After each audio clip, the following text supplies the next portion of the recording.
फिर से देख, पी से करंट निकला, चल आगे पी से एन, ऐसा नहीं रे, पी से एन से पूरे सर्किट से बाहर से फ्लो करा के, ये देख पी से करंट निकला, यहाँ गया, इधर गया, अब आगे तो रास्ता बंद है, मतलब ओपन है वो सर्किट, तो इधर तो जाएगा नहीं वो, तो यहाँ से निकला करंट, इधर गया, कौन सा रास्ता खाली है, रास्ता चालू है ना, पहला रास्ता चालू है, ये ऐसे ऐसे ऐसे आरएल के पास आया, अब कहाँ जाएगा, ऊपर या नीचे, नीचे, तो करंट का डायरेक्शन अभी भी कैसा बेटा, नीचे, और फिर नीचे ना इधर आया एन पे, फिर सेम पॉजिटिव,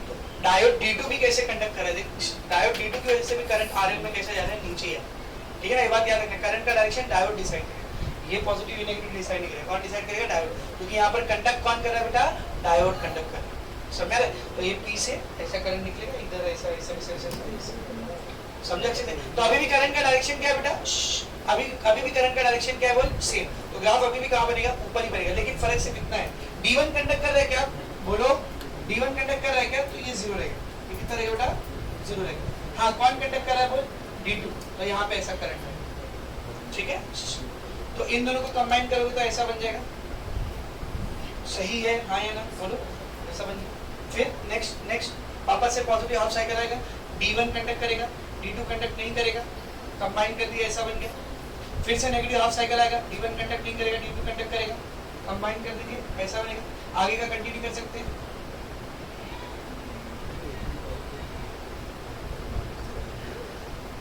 तो during every positive half cycle of the AC supply who will conduct, D1 will conduct, during every negative half cycle of the AC supply who will conduct, D2 will conduct, overall output में दिख रहा है बेटा कुछ, कोई भी cycle AC का loss हो रहा है क्या, all the cycles are getting utilized, हर साइकिल को रेक्टिफिकेशन हो रहा है, अच्छा ये सप्लाई देखो, इसमें करंट का वैल्यू चेंज हो रहा है, हम लोग मानते हैं वैल्यू चेंज हो रहा है, डायरेक्शन चेंज हो रहा है क्या, डायरेक्शन चेंज नहीं हो रहा है, तो ये कौन सा सप्लाई हुआ, AC करंट तो नहीं है, तो कौन सा करंट है, DC करंट, हाँ कैसा करंट है वो, अब छोड़, तो अब हाफ वेव रेक्टिफायर में और फुल वेव रेक्टिफायर में ज्यादा अच्छा रेक्टिफायर कौन सा बेटा, फुल वेव, रीजन वो पूरे साइकिल को रेक्टिफाई करके देता है, साइकिल का कोई भी पार्ट लॉस नहीं होता, इवन इसकी एफिशिएंसी हाफ वेव की एफिशिएंसी से डबल होती है, सीधा डबल होती है, आपको दोनों की एफिशिएंसी दी है, एफिशिएंसी समझता है, अगर 100 जूल का वोल्टेज दिया, 100 जूल की एनर्जी दिया इनपुट में, तो आउटपुट में कितने जूल की एनर्जी बन गई,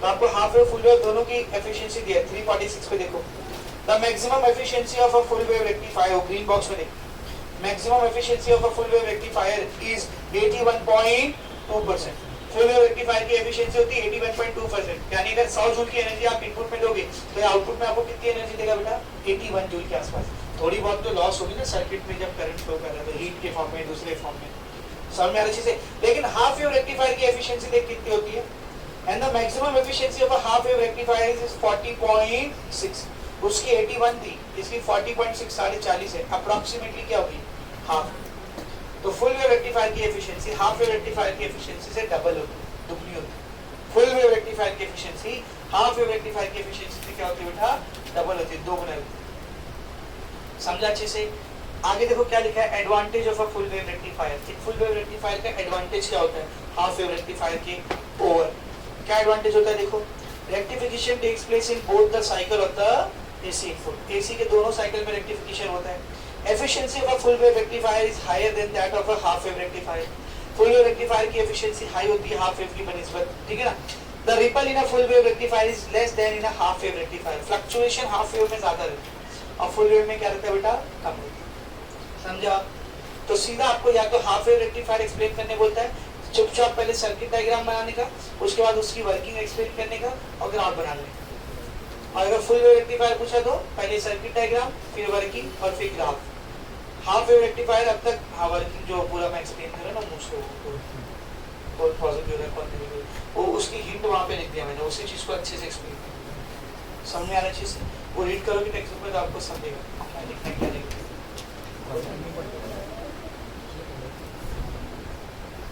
कभी ठीक है ये बात करेंगे, तो हाफ वेव रेक्टिफायर अब तक थोड़ी ज्यादा बार पूछा है और वो आसान भी है, देखो वो आया तो ज्यादा आसान है, उसमें ग्राफ भी कम है, सर्किट भी उसका आसान है, वर्किंग भी उसकी एक ही स्टेप की है, तो हाफ वेव रेक्टिफायर 5 बार के आसपास पूछा है, फुल वेव रेक्टिफायर 3 से 4 बार के आसपास पूछा है, समझ? अब तक एक भी बार ऐसा क्वेश्चन आया तो नहीं है, लेकिन आप एक्सपेक्ट कर सकते हो। क्या बताओ? Distinguish between half wave and full wave rectifier. अब तक एक भी बार ऐसा पूछा नहीं है, but you can expect this question. समझ में आ रहा है? उसमें एक डायोड होता है, इसमें दो डायोड होता है। वो पॉजिटिव साइकिल को ही रेक्टिफाई करता है, यानी एक साइकिल हाफ साइकिल को रेक्टिफाई करता है, ये पूरे साइकिल को रेक्टिफाई करता है। उसकी मैक्सिमम एफिशिएंसी 40.6 होती है, इसकी मैक्सिमम एफिशिएंसी 81.2 होती है। इसमें रिपल फैक्टर ज्यादा होता है, इसमें रिपल फैक्टर कम होता है। उसका ग्राफ बना दो, इसका ग्राफ बना दो, चारों ग्राफ बनाने की जरूरत नहीं, खाली इनपुट आउटपुट ग्राफ बना दो बस। समझ आ रहा है? तो अगर क्वेश्चन आया distinguish between full wave and half wave rectifier, तो कर लेंगे, कर लेंगे। समझ में आ रहा है अच्छे से? ऐसा क्वेश्चन अभी तक एक भी बार बोर्ड एग्जाम में पूछा नहीं है, but you can expect this question this time. आ सकता है शायद, ठीक है, कोई पक्का नहीं हो सकता, ठीक है। तो दोनों रेक्टिफायर सबको एकदम अच्छे से समझ में आ गया बेटा? किसी को कुछ डाउट है तो पूछो, नहीं ना? हाँ, क्या बोलते हो?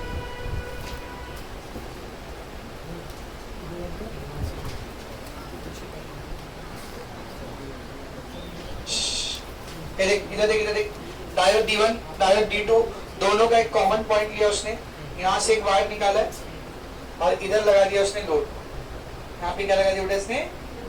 और फिर ये लोड से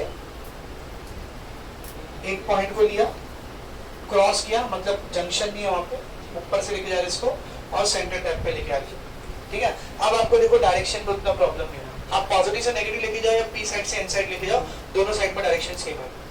इधर यू पॉजिटिव से नेगेटिव लेके जाओ और you take it from P side to N side, दोनों साइड में डायरेक्शन सेम है। चल पॉजिटिव से नेगेटिव करते हैं। पहले कंडीशन पॉजिटिव हाफ साइकिल, उसमें कौन कंडक्ट करता है? D1। D2 कंडक्ट नहीं करता है। करंट कैसा जाएगा? ये पॉजिटिव है, तो ब्रैकेट वाला पहला कंडीशन कहता है ना, ये पॉजिटिव है, यहाँ से आया करंट, ऐसा है, ऐसा है, इधर गया, यहाँ से ऐसा, यहाँ से ऐसा फ्लो कर रहा है।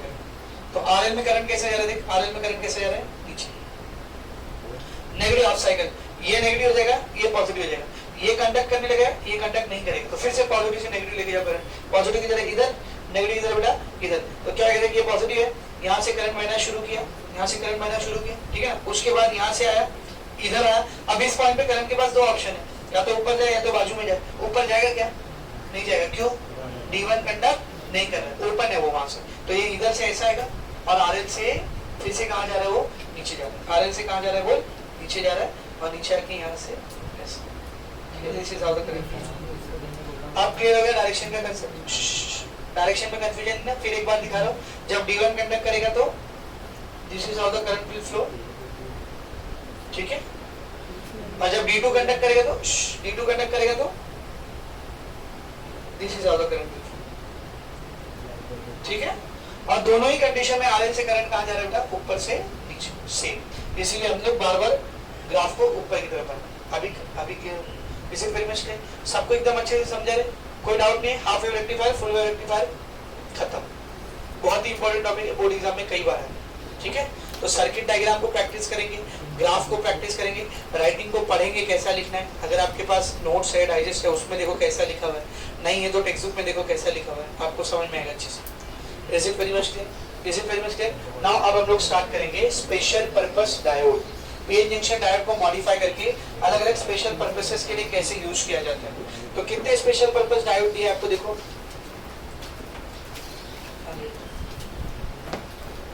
नहीं स्पेशल पर्पस डायोड अभी नहीं दिया, अभी पहले सॉरी फिल्टर सर्किट भी पढ़ना है ना। अच्छा, फिल्टर सर्किट से पहले आपको देखो रिपल फैक्टर के बारे में दिया। रिपल फैक्टर मैंने आपको बताया ना, रिपल किसको बोलते हैं? I told you what is ripple. किसको बोलते हैं रिपल? डीसी करंट के अंदर जब एसी का कंपोनेंट रह जाता है, फ्लक्चुएशन रह जाता है, तो उसको हम लोग क्या कहते हैं बेटा? रिपल कहते हैं। देखो उधर क्या लिखा है? The output of a rectifier consist of a small fraction of an AC component along with the DC called the ripple. मिल गया रिपल का डेफिनेशन? रेक्टिफायर के आउटपुट में डीसी प्रॉपर्टी होने के साथ साथ एसी की भी प्रॉपर्टी है। कौन सी प्रॉपर्टी की? वो फ्लक्चुएट कर रहा है, मैग्नीट्यूड चेंज कर रहा है। तो डीसी में एसी की ये प्रॉपर्टी होना ही क्या कहलाता है बेटा? रिपल कहलाता है। आगे देखो क्या लिखा है? This ripple is undesirable. ये रिपल जरूर, जाहिर सी बात है, अनडिजायरेबल होना चाहिए क्या? वहां पे नहीं होना चाहिए, फ्लक्चुएशन खत्म करना है हमको वहां पर, ठीक है। And is responsible for the fluctuation in the rectifier output. Ripple in the the effectiveness of a rectifier depends upon the magnitude of the ripple component in its output। एक रेक्टिफायर कितना ज्यादा इफेक्टिव है, ये किस पर depend करता है? Ripple. Ripple जितना ज्यादा रहेगा मतलब रेक्टिफायर उतना ही खराब है, और रिपल जितना कम रहेगा मतलब रेक्टिफायर उतना ही अच्छा है। कम से कम रिपल मतलब कम से कम एसी प्रॉपर्टी, ज्यादा से ज्यादा डीसी प्रॉपर्टी। तो रेक्टिफायर ने अपना काम अच्छे से किया। तो more ripple means rectifier is less effective and less ripple means rectifier is more effective. समझ में आ रहा है अच्छे से? अब रिपल कितना कॉज हुआ है उसको निकालने के लिए हम लोग कैलकुलेट करते हैं रिपल फैक्टर। आउटपुट में रिपल कितना आया है उसको निकालने के लिए हम लोग क्या कैलकुलेट करते हैं? Ripple factor. उसका खाली डेफिनेशन और फॉर्मूला देख लो बस, ज्यादा कुछ उसके ऊपर है। इसका फॉर्मूला देख, आपको डेफिनेशन खुद ही समझेगा। फॉर्मूला देख, ripple factor is equals to RMS value of AC component. AC component का आरएमएस वैल्यू। ये देखिए कोई चीज फ्लक्चुएट हो रही है तो हम लोग उसका आरएमएस निकाल सकते हैं ना। आरएमएस एक तरीके का एवरेज ही होता है। तो इस पूरे का क्या निकाल लेंगे हम लोग? आरएमएस निकाल लेंगे और उसको डिवाइड करेंगे किससे? Value of the DC component. अगर ये डीसी होता तो कैसा होता? लाइक समझिए जो ग्राफ ऐसा बना है आपको, ये जो ग्राफ आपको ऐसा मिला है, ठीक है ना, ये जो ग्राफ आपको ऐसा मिला, नीचे नहीं वैसे नीचे दिखाना नीचे बस, खाली ऊपर जो ग्राफ आपको मिला है, ठीक है ना, ये फ्लक्चुएट हो रहा है, इसकी आरएमएस वैल्यू निकालो, उसको डिवाइड कर लो किससे? समझ, जब ये डीसी हो जाएगा तो ऐसा हो जाएगा। तो ये जो वैल्यू है डीसी की वैल्यू, तो डीसी की वैल्यू से डिवाइड कर दो, तो जो वैल्यू आएगी उसको रिपल फैक्टर बोलते हैं। क्या बोलते हैं? बोल, रिपल फैक्टर। इसके ऊपर कोई न्यूमेरिकल नहीं है, इसके ऊपर कोई डेरिवेशन नहीं है, पूछा तो सिर्फ आपको डेफिनेशन पूछ सकते हैं। तो चुपचाप डेफिनेशन अंडरलाइन कर लो, फॉर्मूला लिख लो बस, ठीक है ना। क्या दिया है देखो, the ratio of root mean square RMS value of the AC component to the value of the DC component in the rectifier output is known as the ripple factor। मिल गया? हाँ, सेम आपको फॉर्मूला दिया, ripple factor is equals to RMS value of AC divide by value of DC। ठीक है, अब start करते हैं हम लोग next topic, that is filter circuit. Filter circuit क्या करता है आपको भी पता है। फिल्टर सर्किट क्या करता है? जो रिपल दिख रहा है आपको, इसको क्या करता है बेटा? रिपल को क्या करता है? बोल, कम करता है। रिपल को क्या करता है बेटा? बोल, कम। समझा अच्छे से? आगे बढ़ते हैं।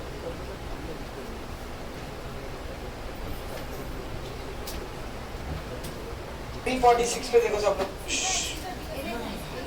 यस बात बंद करे। 346 पे देखो, उसमें एक छोटा सा क्वेश्चन दिया आपको। वो क्वेश्चन करने से पहले हाफ वेव रेक्टिफायर का ग्राफ देख, हाफ वेव रेक्टिफायर का ग्राफ देख। जो आउटपुट का ग्राफ है जिसमें आधा आधा साइकिल बन रहा है, कैसा साइकिल बन रहा है? बोल, आधा आधा साइकिल बन रहा है। तो जब तक एसी का एक साइकिल कंप्लीट हुआ है, आउटपुट में सिर्फ कितना साइकिल बना है? वो आपके लिए हाफ है, लेकिन रेक्टिफिकेशन के लिए तो कंप्लीट है ना। कोई भी चीज कंप्लीट कब होती है? यहाँ से शुरू नहीं वहाँ पे खत्म रहना चाहिए। कोई भी चीज कंप्लीट कब होती है? बोल, पीरियोडिक चीज, जो चीज बार बार रिपीट हो रही हो, तो जहाँ से शुरू नहीं वहाँ पे खत्म होना चाहिए। तो रेक्टिफायर का ग्राफ जब ऐसा बनता है आउटपुट का, तो यहाँ से शुरू हुआ, यहाँ पे खत्म हुआ, फिर वही चीज रिपीट हुई, फिर वही चीज रिपीट हुई, तो फिर वही चीज रिपीट हुई, फिर वही चीज रिपीट हुई।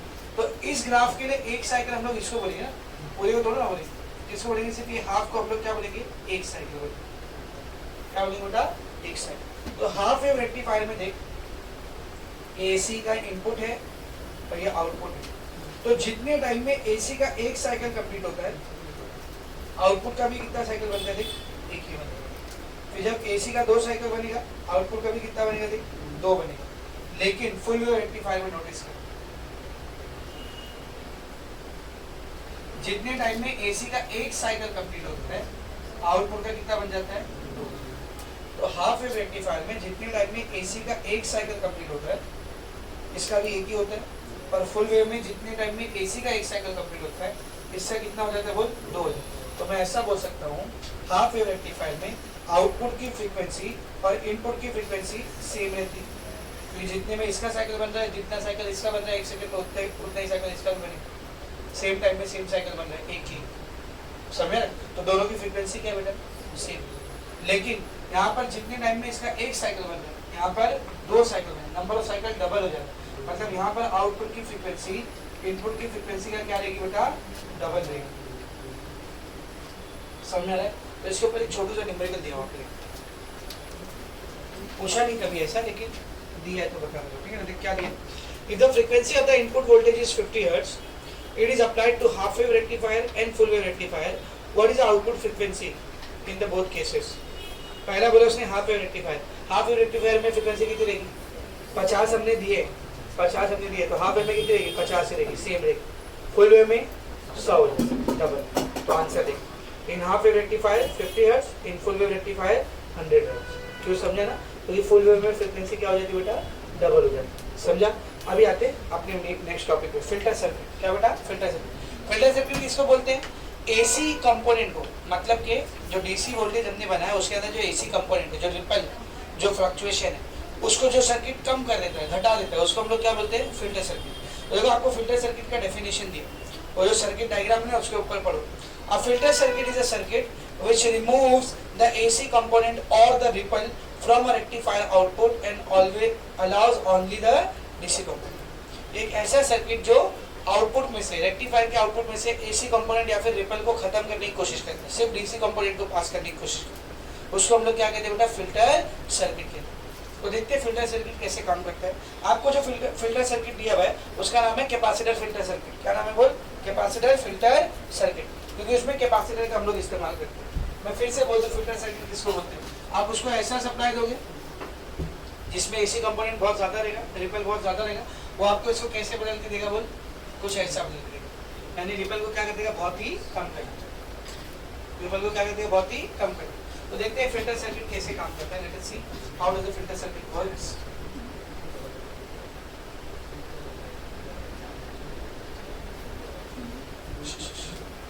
देखो सब लोग डांस देखो।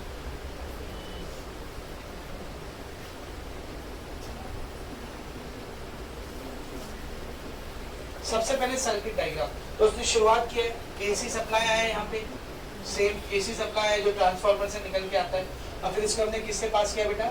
रेक्टिफायर से। किससे पास किया बोल? रेक्टिफायर। तो रेक्टिफायर इसको डीसी में कन्वर्ट तो करेगा, लेकिन वो कैसा डीसी रहेगा बोल? फ्लक्चुएटिंग डीसी रहेगा। मतलब यहाँ पर जो एसी आया था ऐसा, रेक्टिफायर अगर फुल वेव है तो उसको ऐसा कन्वर्ट करेगा। अब एक तो आपके पास रास्ता है कि आप इसको डायरेक्ट किसको दे दो बेटा? लोड रेजिस्टर, यानी अपने डिवाइस को दे दो, जो अभी तक हम लोग कर रहे थे ना, डायरेक्ट इसको आरएल को दे दो, ये आउटपुट है। ठीक है बोल?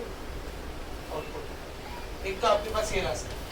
दूसरा रास्ता है आप यहाँ पर फिल्टर सर्किट बना दो। फिल्टर सर्किट मतलब सिर्फ एक काम करना है, बीच में कैपेसिटर लगा दो, दैट्स ऑल। कैपेसिटर की एक साइड पे पॉजिटिव चार्ज स्टोर होता है और एक साइड पे नेगेटिव चार्ज स्टोर होता है। मालूम है आपको? बीच में कैपेसिटर लगा, बस इतना करना। तो अभी किसमें बन चुका है वो? कन्वर्ट हो चुका है फिल्टर सर्किट। अगर आपने बीच में कैपेसिटर लगा दिया तो it has been converted into a filter circuit. समझे? हेलो,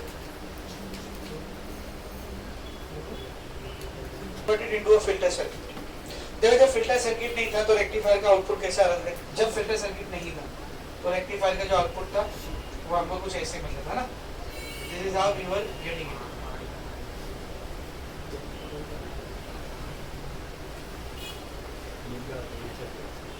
अब देखिए यहाँ पर होगा क्या बेटा? हम सबको मालूम है कैपेसिटर की कुछ प्रॉपर्टीज। सबसे पहली प्रॉपर्टी, कैपेसिटर को जब हम लोग करंट देते तो चार्ज होता है। कैपेसिटर को जब हम लोग करंट देते तो वो चार्ज होता है, अपने अंदर चार्ज स्टोर करता है, और जब करंट देना बंद करने लगते तो वो डिस्चार्ज हो जाता है, उसी चार्ज को वापस देने लगता है। पहली प्रॉपर्टी। दूसरी प्रॉपर्टी, कैपेसिटर एसी को अलाउ करता है, डीसी को क्या कहता है? ब्लॉक करता है। डीसी को क्या कहता है? ब्लॉक करता है। तो जो पहली वाली प्रॉपर्टी बताया ना आपको, वो यहाँ पर यूज होती है। होता क्या? सब लोग ध्यान से देखो। रेक्टिफायर के आउटपुट में अगर आप लोग देखोगे तो इस पूरे एक साइकिल को इक्वल दो हाफ पार्ट में कन्वर्ट कर दो। ठीक है? इस पूरे एक साइकिल को इक्वल दो हाफ पार्ट में कन्वर्ट कर दो। तो ये पहला वाला आधा पार्ट है, जो फर्स्ट वाला हाफ पार्ट है, इसमें वोल्टेज की वैल्यू धीरे धीरे क्या हो रही है? इंक्रीज हो रही है।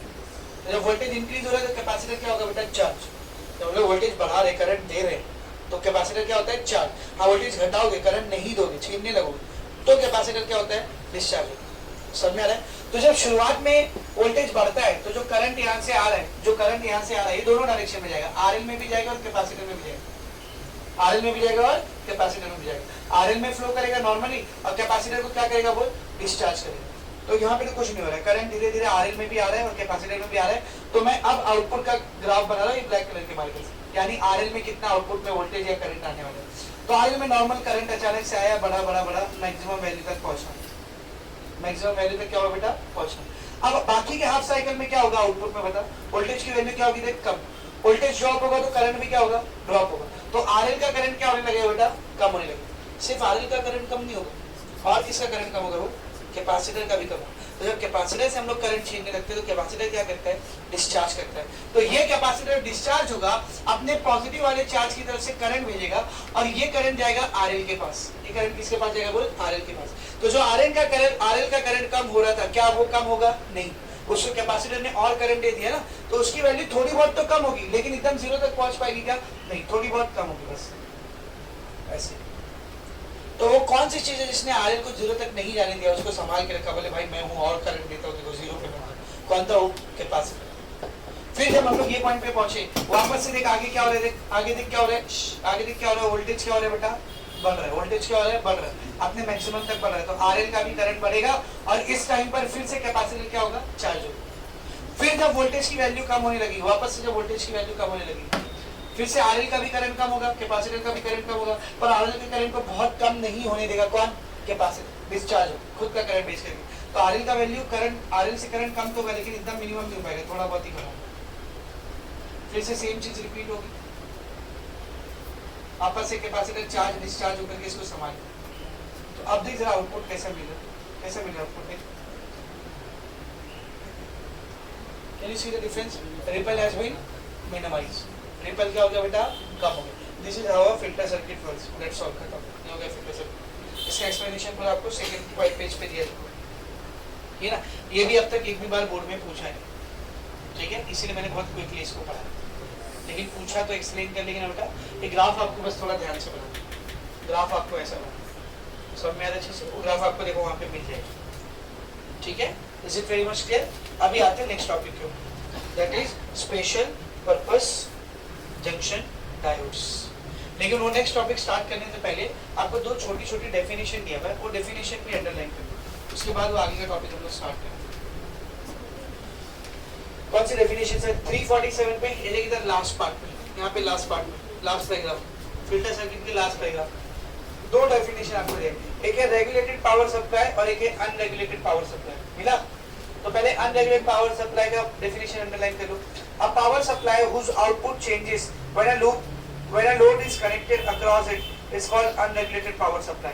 एक ऐसा पावर सप्लाई जिसको आपने जैसे डिवाइस कनेक्ट किया उसका पावर चेंज हो गया, उसका पावर क्या हो गया बेटा? चेंज हो गया, तो उसको हम लोग क्या बोलते हैं? बोल अनरेगुलेटेड पावर सप्लाई। तो रेगुलेटेड किसको बोलेंगे? आप कितना भी लोड लगा उसके पावर की वैल्यू चेंज नहीं। जैसे मिसाल के तौर पर एक समझ सप्लाई है, एक सप्लाई है 230 वोल्ट का, क्या बेटा? 230 वोल्ट, लेकिन लोड लगाते ही 220 का हो गया, मतलब वोल्टेज की वैल्यू क्या होगी? चेंज। तो इसको बोलेंगे unregulated voltage supply, power supply, क्योंकि उसका वोल्टेज चेंज होगा। तो रेगुलेटेड किसको बोलेंगे? जिसका वोल्टेज चेंज नहीं हो। तो दूसरा क्या लिखा हुआ है? When the output of a power supply remains steady even after connecting a load across it, it is called as a regulated power supply। तो रेगुलेटेड पावर सप्लाई में पावर का वैल्यू चेंज नहीं होता, पावर चेंज नहीं होता मतलब voltage change नहीं होता, पावर चेंज नहीं होता मतलब वोल्टेज चेंज नहीं होता, यानी वोल्टेज स्टेडी रहता है। वोल्टेज कैसे रहता है? बोल स्टेडी रहता है, इसीलिए इसको वोल्टेज रेगुलेटर भी बोलते हैं। और वोल्टेज रेगुलेटर बनाने के लिए हम लोग इस्तेमाल करते हैं ज़ीनर डायोड। क्या इस्तेमाल करते हैं? बोल ज़ीनर डायोड। तो आपको नेक्स्ट हेडिंग क्या है देखो,